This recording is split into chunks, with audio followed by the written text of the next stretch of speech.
Starting tonight on the National Geographic Channel, Rocket City Rednecks premieres Wednesday, September 28th. That's today, with 4 episodes starting at 9 Eastern, 8 Central, 6 Pacific. Again on National Geographic, and that's tonight. Our guest is Dr. Travis Taylor. And listen to how cool this is. You talk about your true Renaissance man. Listen to this. Dr. Travis Taylor, a.k.a. the ringleader. Alabama born and bred, Travis has worked with the Department of Defense and NASA for the last 25 years, but his oddest job was working in a chicken house. He has above top secret clearance with the U.S. government. He holds 5 degrees in optical science and engineering, physics, aerospace engineering, astronomy, and electrical engineering, and he's currently completing a second Ph.D. in aerospace engineering.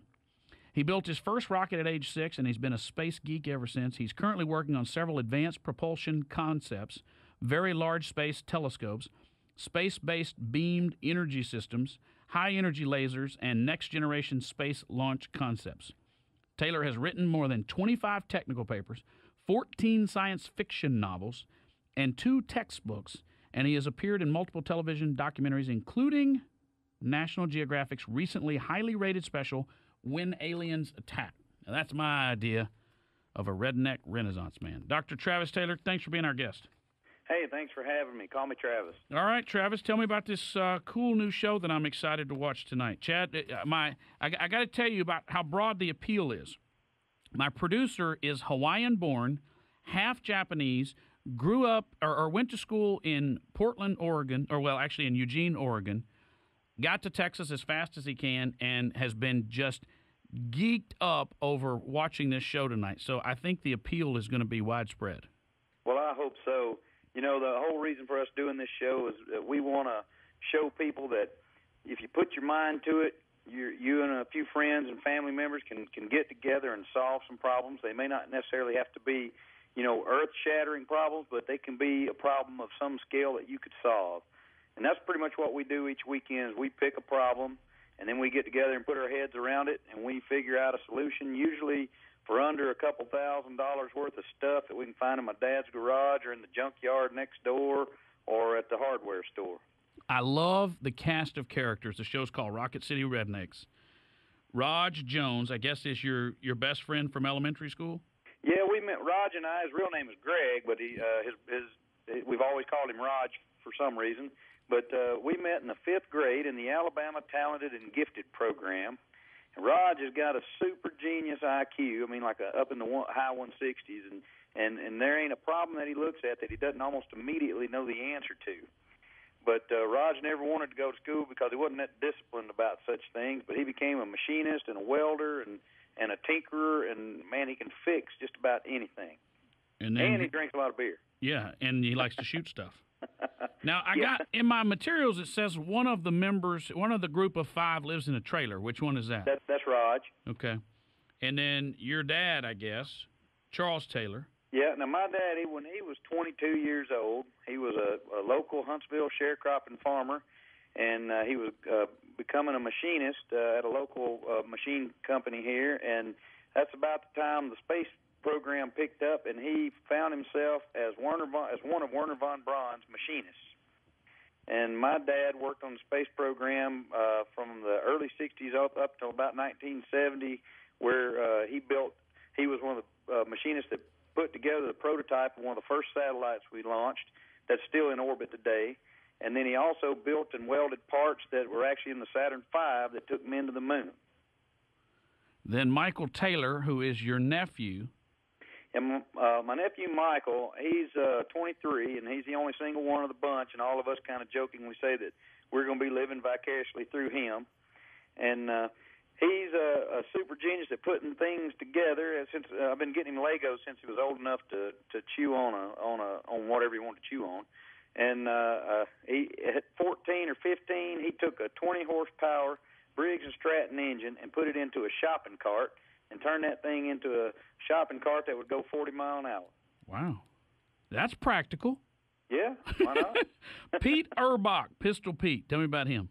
Yeah, now Pete and I met in graduate school studying for our physics degrees, and he and I started hanging out and studying and drinking together and shooting guns together, and then we ended up marrying sisters. Wow. And tell me how this project came about, Rocket City Rednecks. Well, as you alluded to earlier, I've written some science fiction books, and there was this company, a production company out in Hollywood that was doing this other documentary show, and they were going to do an episode of that show on space warfare, and they Googled that topic, and my name came up, so they called me and said, would you like to come out and do a screen test for us? And I said, sure.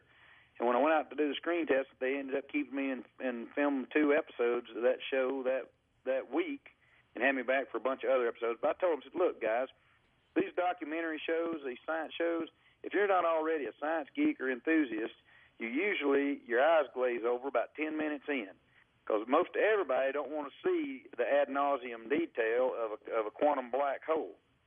We need a science show that'd be fun and exciting and would be entertaining. People would watch and not realize they're getting the science at the same time.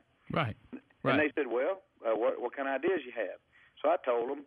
Nothing really happened for a little while, so I went and bought a video camera, put my wife behind it, and we got the guys together, and we did a project one weekend, and she filmed it. And I sent it back to that production company, and within a week they had a real real film crew in Huntsville filming us, and we filmed a pilot and sent it to Nat Geo. And the next day after Nat Geo saw it, they offered us a contract for a series. Dr. Travis Taylor is our guest. He's the star, along with 4 other folks, family and friends, of a show called Rocket City Rednecks, which premieres tonight with 4 episodes on the National Geographic Channel. One of the, I guess I got 2 clips that they sent along, and I just realized Chad just gave me. I guess your first 2 episodes here on DVDs already, so I may not have to watch it tonight. I'll take it home and watch it as soon as I'm through. But one of the things y'all did was build your own submarine. Tell us about that. Yeah, well, I tell people that we've only almost died once while filming this series, this first season. We actually decided we wanted to practice doing some exploring underwater and see what we could do with what we had on hand. There's a lot about the ocean we don't know about, and rivers and so on we haven't been to the bottom of, and if we ever go to other planets, they're going to have lakes and rivers and oceans. We'll want to be able to observe them. So we put together a submarine using what we could find, and we found a plastic container that a farmer had next to my dad's house that they put pesticides and stuff in. It's about 4 foot by 4 foot by 4 foot box, and we took it and mounted it to my dad's crappie boat trailer. He didn't like that too much, but I talked him into it, and then used about 5 or 6 beer kegs for ballast mass and air tanks, and then we put that thing in the water, and it worked out great for a while. And then we had a couple of failures occur while me and my nephew were in it down at depth, and it got a little scary for a little while, but we managed to get out of it all right. Travis, despite all your educational accomplishments and your professional accomplishments, reading about you and talking to you before the interview, it strikes me how humble you are. But it is. I hope it's not lost on you, and I hope this turns out to be the case. For my generation, I'm 40. When we went to law school, I was in law school in the mid-'90s, and there was a study that had just come out before that as to the reason people had gone to law school that were my age. The number one reason was they had watched To Kill a Mockingbird. If you stop and think about, you talked about exposing kids to science and they think they're just blowing stuff up, but it's actually you're exposing them to science. This could have a profound impact for young kids that never thought of the academic environment being someplace they could excel, but awakening in them a love for the natural world and engineering and mathematics and science. Well, you know what? That's part of one of our goals for this thing is we all here in the Rocket City are just absolutely embarrassed by the fact that we have to rent a ride from the Russians to go to our own dadgum space station. And so we want to get a generation of folks to understand that you can do stuff and that Americans can get off the couch, put the game controllers down, get out of the virtual world, go out in the garage and start putting things together and start making America a nation full of doers again. And that's part of one of our plans is to inspire people to do something. Travis, can you hold with me for just a moment? Absolutely. Originally, they had said just to keep you for one segment, but we talked earlier, and you think you can hang around a little while longer? Yeah, I don't have another interview for another hour. Oh, so good. I'm Well, hold tight, my man. Dr. Travis Taylor, you're listening to The Michael Berry Show.